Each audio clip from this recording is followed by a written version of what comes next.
As many of you are probably aware, Black Desert Online is the most divisive MMORPG to ever exist. Some people love it and other people absolutely hate it. As this is a game that I play on a regular basis, I wanted to make an updated review for the game in its current state in 2018. Due to the sheer amount of both positives and negatives about this game, I've decided to split this video into two parts.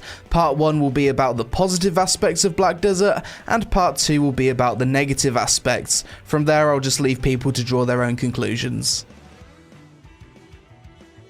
One of the biggest selling points to Black Desert has to be with its world and environment. There's many different biomes, the sheer size of the world is absolutely huge, there's no loading screens, and visually the environment looks pretty damn nice. Due to how the game's designed, you're also never going to find yourself not visiting a location in the world again, as there's always a reason to go back to these places, whether it be to grind mobs, do some gathering, questing, knowledge farming, node investment, or hunting. Immersion wise, I'd say the game is for the most part really good. There is one big thing that's been a bit immersion breaking ever since the game launched that still hasn't been fixed, but we'll get into that in part 2 of this video. But overall, I really like the world and environment in Black Desert, and it's one of the main reasons I play the game. I like that there's no flying mounts or teleporting around that takes you out of the world, and I also like that there's plenty of reasons to revisit old areas in the game, even if it's just briefly. Despite popular belief, the game actually isn't dead either, and you'll actually find yourself encountering more players in the world of BDO than World of Warcraft, for example. Obviously, that isn't because BDO has more players, it's simply because there's one big server for each region, and the game doesn't phase players out or anything. As a new player, I think the feeling of progression you get in Black Desert is absolutely amazing for the first few hundred hours or so. You feel like everything you're doing is working towards the progression of your character. For instance, questing rewards you with points that you can invest into your worker empire to earn more passive money. You can then hire workers and level them up, getting different skills which makes them have different strengths and weaknesses. Eating food increases your HP. Killing mobs gives you money, skill experience to unlock new skills, as well as combat experience that contributes to your overall level.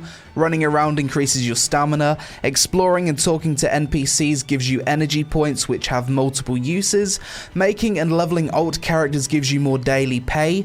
Joining and progressing with a guild earns you both money and guild perks. There's just a lot of stuff overall to work on initially as a new player in Black Desert, and I think this is the stuff that gets people really addicted to the game. On top of all of this, the game has an in-game ranking menu that allows you to see where you stand against other players in many different categories. All of this being said though, you will reach a point with progression where everything just seems to grind to a halt. This happens with gearing up at about 530 gear score combined, contribution points at about 320, combat level at 61, energy at 400, and most life skills once you hit master level. Past that, it's still possible to progress, however it takes much longer than before. Black Desert players refer to this as being at a soft cap. It's no secret that Black Desert's combat system is considered by many as the best in the MMORPG market. It's smooth, fast-paced, fluid, and you just kinda naturally learn how to play your class whilst grinding due to the way the controls force muscle memory. Whilst action combat may not be for everyone, it's interesting how Black Desert keeps trying to push its combat further and further.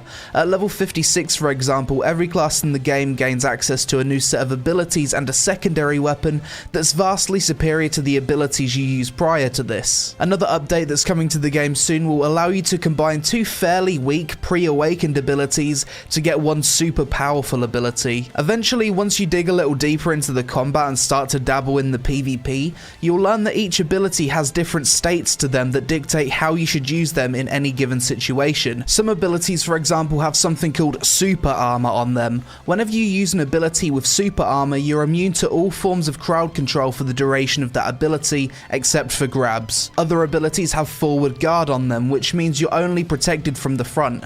So if, for instance, someone was to stun you from the back whilst you're using a forward guard ability, you'd get stunned. For the most part, Black Desert PvP is like a game of chess. You need to know what abilities to use given the situation. There's no set rotation that you can just point to and use to win no matter what. Despite the fact I personally consider Black Desert to be a PvP MMO, there's many people who play the game purely for life skills, creating the ultimate worker empire and making as much money as possible.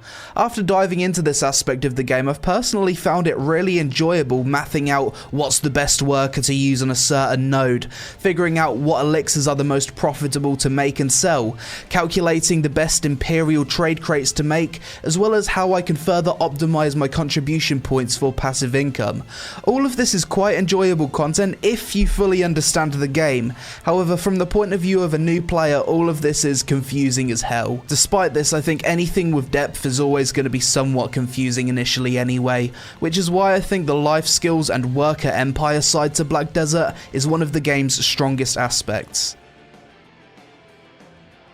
As a new player, something you'll enjoy about Black Desert is the game's attention to detail. For example, after it rains, your character's clothes appear wet. If you play on high graphics and kill mobs, their blood will appear on your clothes. When you send your workers to gather resources for you, they actually appear in the world. Blade wielding classes can cut the wheat around farms, you can lean against walls, you can sit on ledges, you need to remember to park your horse in a safe location because it doesn't just disappear when you dismount it, and some NPCs will allow you to borrow musical instruments. There's many more little things like this that you'll discover on your adventure, but it'd take a while to list all of them. My point is, all these little pieces of attention to detail all add up and help create a more immersive world that you feel more connected to than other MMORPGs. The main thing that's honestly kept me playing Black Desert for over a year now is the PvP endgame. This is the reason why you gear up in Black Desert. Unlike other MMORPGs, there is no PvE endgame in BDO. Instead of joining a guild and coming online to do raids like in World of Warcraft 2 to 3 times per week, in BDO you join a guild and come online to do node wars or castle sieges 2 to 3 times per week. The reason I find the PvP endgame so compelling in Black Desert has a lot to do with the interactions between all of the different guilds. It's cool to see the drama that unfolds after two rival guilds or even alliances battle it out. It's interesting to see which guilds will rise and fall, as well as all of the memes that are made around the siege and node war scene. Just get into our base. Into our base and just let them come. They're just dying one by one. Shield scooters, just wipe them all up. As someone that's been a part of a few top guilds in Black Desert for the best part of a year now, I mostly enjoy the game when a big fight happens that ends in an unexpected result.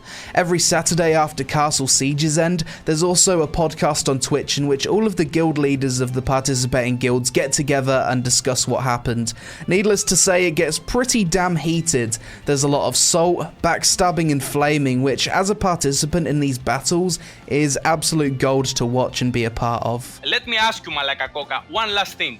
Yeah. If we didn't give you the castle 2 weeks ago, when have you ever won a castle on your own power? The PvP endgame itself has a few different layers to it, each with different requirements for entry. Tier 1 node wars are the lowest level of Black Desert's PvP endgame, however are arguably the most fun due to so many guilds that show up to fight.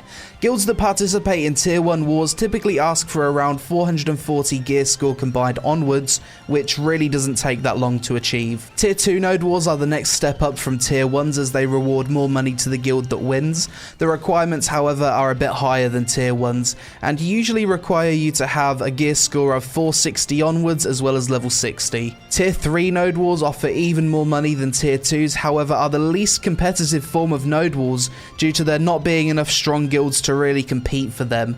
The average requirements to join a guild that goes for Tier 3s is 500 gear score onwards and level 60. Every Saturday in Black Desert, instead of node wars, guilds have the choice to do conquest wars, which are essentially a much larger scale node war that sometimes involve attacking a castle depending on the region that you decide to attack. Currently there's 3 castle regions in Black Desert that reward the guilds that own them with a hell of a lot of silver. I'm currently in one of these guilds and the average payout per person per week is about 300 million silver.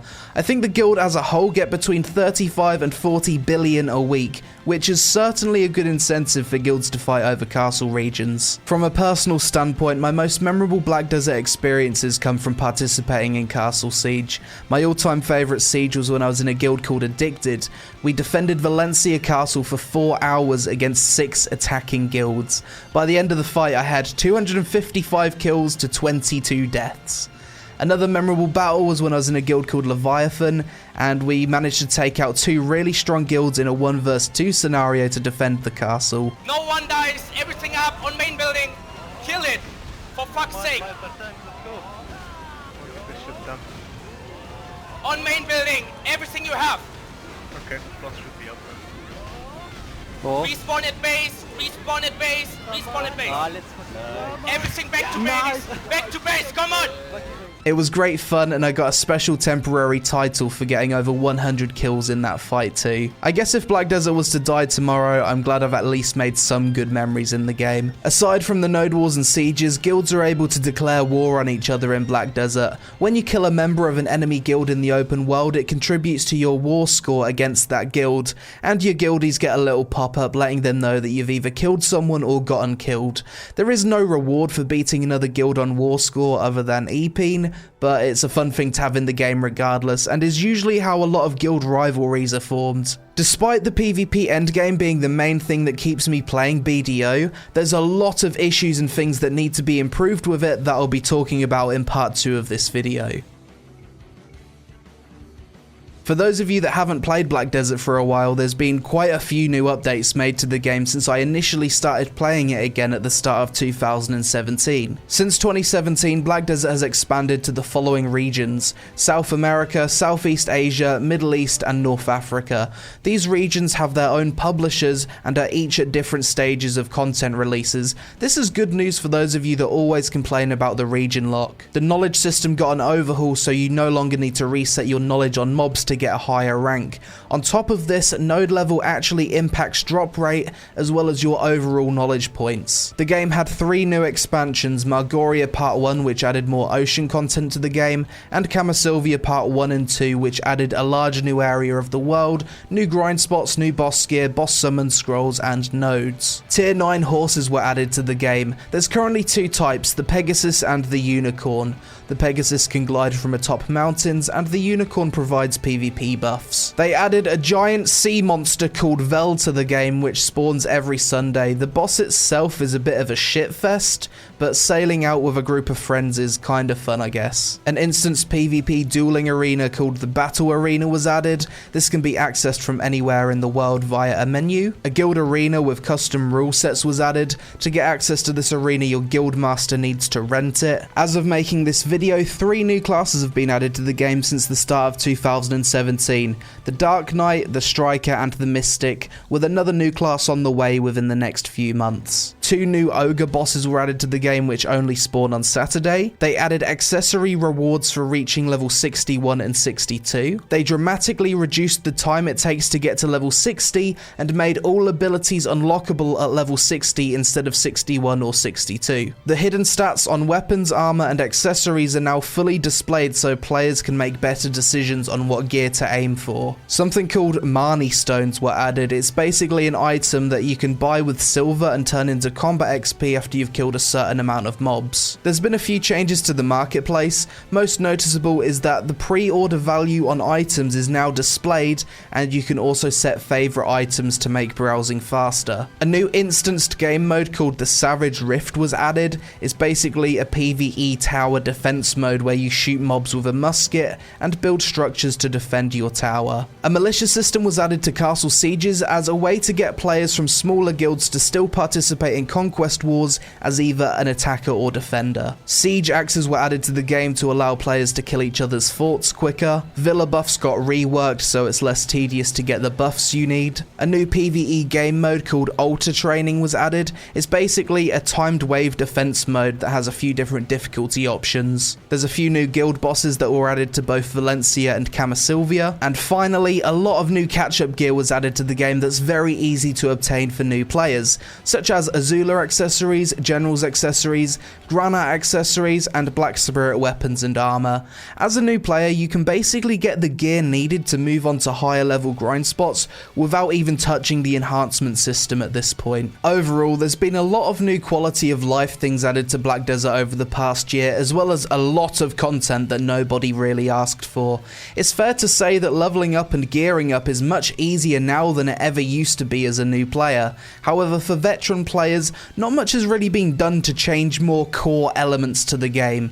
I think one thing Black Desert can be praised for is the speed in which content is developed and released, but at the same time this isn't always a good thing, as I'll explain in part 2 of this video where we discuss the negatives.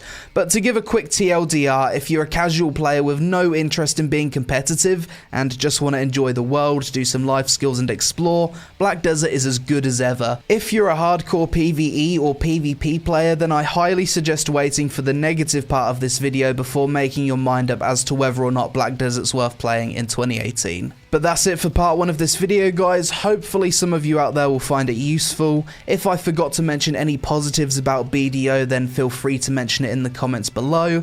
But thanks for watching, I hope you all have a great day, and I'll see you again really soon.